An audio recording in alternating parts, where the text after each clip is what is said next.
Guys, आप लोग mutual fund में एसआईपी कर रहे हैं और बहुत सारे लोगों को ये दिक्कत आ रही होगी कि हमने इन्वेस्टमेंट जो किया है उसकी वैल्यू हमारी कम होते जा रही है। तो अगर इसे किस तरीके से ट्रैक करना है, कहाँ पे कितना डाउनफॉल आया, 1 साल में कितना डाउनफॉल आया है, 2 साल में कितना आया है, 3 साल में कितना आया या ओवरऑल कितना उसमें ग्रो आया है, ये सारी चीज़ें मतलब ऊपर या नीचे जितना भी आया है इसको किस तरीके से ट्रैक करना है। तो आइए मैं आपको एक सबसे ईजीएस्ट वे बताता हूँ। तो आपको क्या करना है, ग्रो ऐप पर जाना है। ठीक है, यहाँ पे आपको ग्रो ऐप पर जाओगे और यहाँ पर जाने के बाद में आप किसी भी जो भी आपका म्यूचुअल फंड की एसआईपी आप ले रखी है ना, उसको क्या करना है, आपको यहाँ पे जाके सिलेक्ट करना है म्यूचुअल फंड में।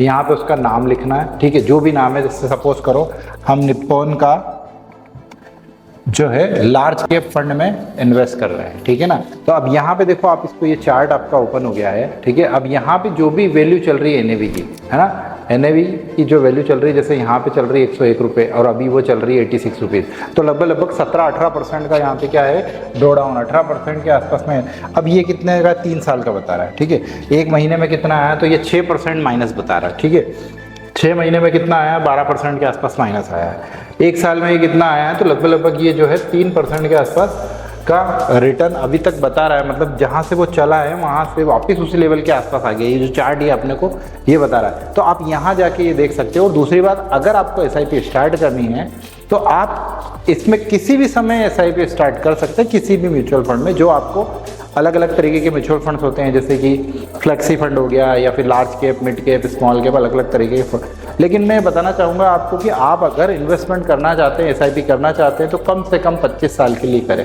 ताकि एक कंसिस्टेंट ग्रोथ आपकी हो सके।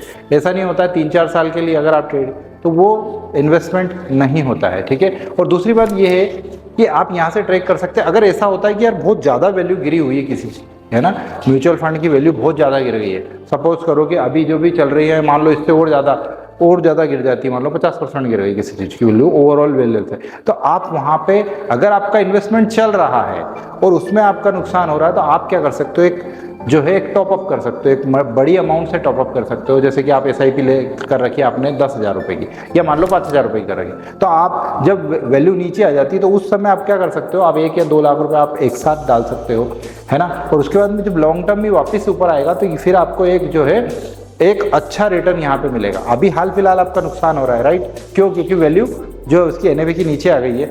अब एनएवी की वैल्यू जो भी आ गई है, उसके बाद में आपने अगर नीचे के लेवल पे इन्वेस्टमेंट किया है, वापस से एक लमसम 1 लाख या 2 लाख रुपए आपने इन्वेस्ट किए, उसमें टॉपअप किया और मार्केट वापस उसी लेवल पे आया, क्योंकि वो लॉन्ग टर्म में जो है इनके रिटर्न्स जो होते हैं वो एक लगभग सेम रहते हैं, 12% से 15% तक के रहते हैं। तो 10 से 20 साल के बाद में आप जब देखोगे तो ये छोटी सी अमाउंट आपका बहुत बड़ा रिटर्न देगी। क्यों, क्योंकि एक तो आपको नीचे वाले लेवल पे मिली है, उसके बाद में वो वापस से ऊपर गई, वो धीरे धीरे ग्रोथ ही करती।